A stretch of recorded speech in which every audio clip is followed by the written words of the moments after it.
Ada, ada.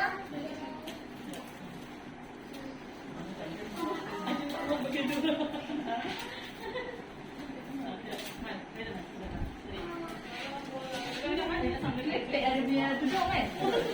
Dan kenapa mak sudah makan? Betul kan? Betul ayo. Betul ya?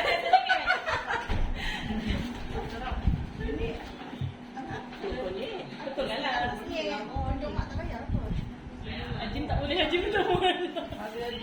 Tak apa lah mak pakai. Apa ya? Mak tak payah pakai lah. Ayolah, nanti orang gelapkan dia. Nanti sekarang ayung semua gelapkan. Betul kan mak? Kat belakang mak. Cepat. Orang nak tidur. Sini mak. Sana. Ini ayah sana. Ha? Cari dah. Ya, pipi merah mana pipi merah? Itu lah.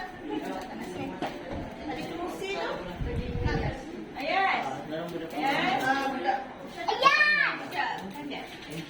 Budak dengan mak kanan. Lala tepi Ajim. Ajim. Nak ikutkan Ajim lagi.